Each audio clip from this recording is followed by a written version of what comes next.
Okay, you know that feeling, right?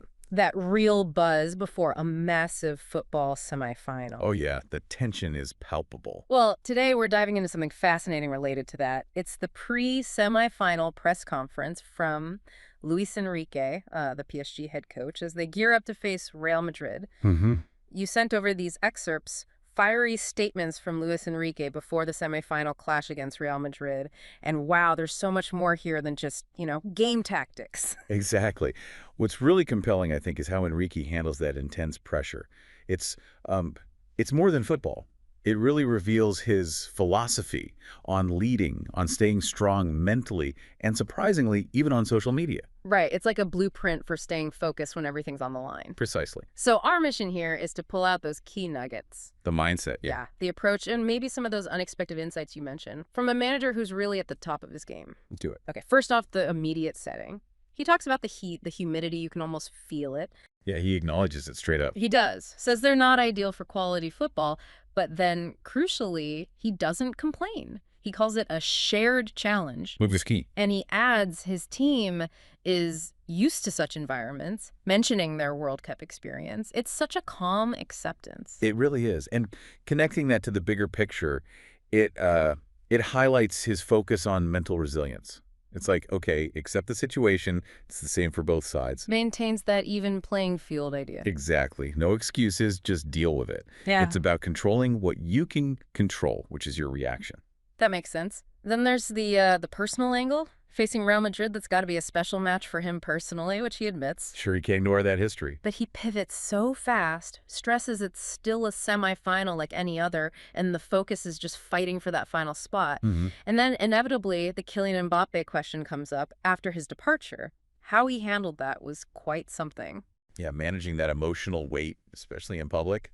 Yeah. He acknowledged the interest, maybe, but his priority was clearly just qualifying for the final. Full stop. And when they pushed about regrets. Super direct. That chapter is closed, he said. Nothing to add. It's in the past. Wow. Just shut it down. Completely. It's not just moving on personally, it's strategic. Don't let old news derail the current mission. All energy forward. Okay, let's talk about his coaching philosophy then, because it really comes through when he talks players.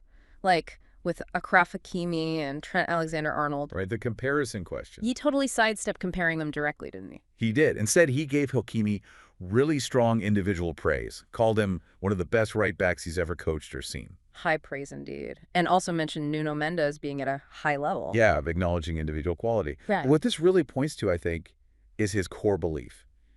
PSG's success comes from the team, the collective. The system. Exactly. He believes all players, whether they start or come off the bench, they adapt to the system. The system doesn't bend for one player. So avoid those individual rivalries. Focus on group cohesion. That seems to be the message. Value the talent, absolutely, but channel it for the team's goal. Interesting.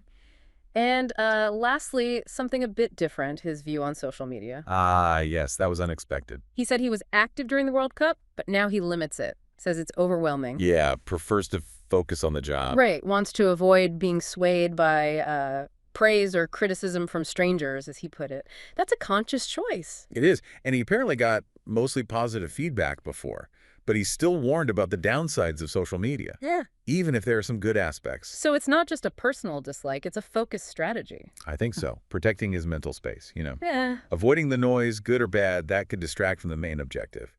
He chooses to disengage to keep that clarity. Okay, so wrapping this up, what does this all mean for you listening? We've seen how Luis Enrique handles high-pressure environments, deflects personal drama, even manages the digital world. It really feels like a masterclass in professional focus. Absolutely.